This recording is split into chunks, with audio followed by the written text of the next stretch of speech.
یہ جو ایران میں ہوا فلیگرنٹ وائلیشن آف انٹرنیشنل لا، یہ انٹرنیشنل لا کی وائلیشن ہے، انٹرنیشنل موریلٹی اور انٹرنیشنل کمیٹی.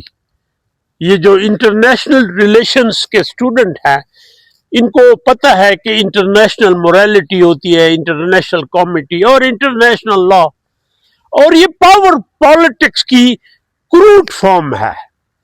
اب اٹیک امریکہ نے کیا ان کولیبوریشن ود اسرائیل. ظاہرہ اسرائیل کی جو بدماشی ہے نا مڈل ایسٹ میں، وہ ساری امریکہ کی وجہ سے ہے.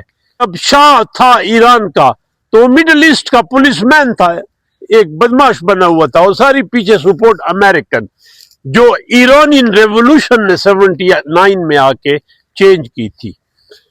اور امریکہ آج تک 79 کی جو وہ ہے وہ اس کو نہیں بھولا. جو پاور پالیٹکس ہے اس کا یہ مطلب نہیں ہوتا کہ آپ جس پہ چڑھائی کریں اپنی زور دکھائیں، جیسے ایران کے خلاف ہو رہا ہے. یہ یزیدیت کی بھی ورسٹ فارم ہے. اب میں آپ کو بتاؤں یہ جو پاور پالیٹکس ہے اس کا جو فاؤنڈر تھا، پوائنیئر تھا، وہ ہینز مارگن تھا، ہوتا امریکن پروفیسر اجیو.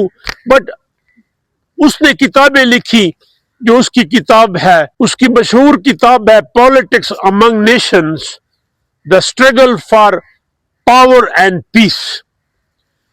اور اس طرح اس نے اور بھی 2-3 کتابیں لکھی. مشہور اس کی 2 کتابیں ہیں، پاور اینڈ پالیٹکس، اور ایک ہے in defence of national interest. Any how وہ ہینز مارگن تھا، وہ بڑا مشہور تھا، اور وہ وائٹ ہاؤس کا بھی ایڈوائزر تھا. Being a professor, it's a big honour that you being a professor become adviser to White house.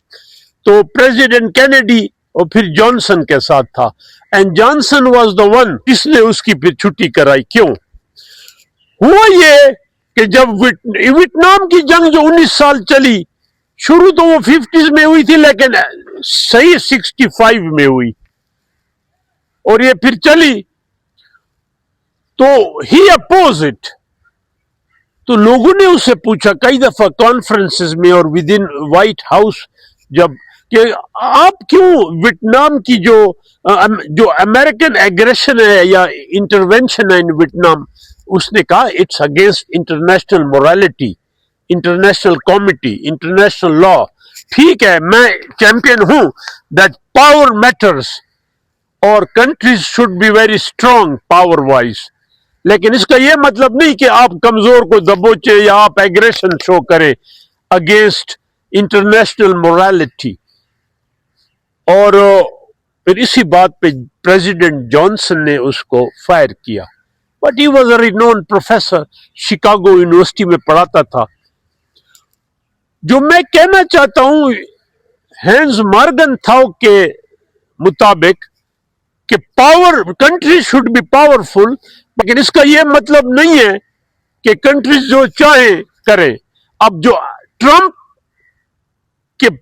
کی پریزیڈنسی میں امریکہ نے جو ایران کے خلاف کیا، it's violation of international law, morality, committee, اور اس سے پھر آگے جا کے جو یونائٹڈ نیشن کی اور باقی انٹرنیشنل پیس ایفرٹس ہیں ان کو بڑا نقصان ملتا ہے.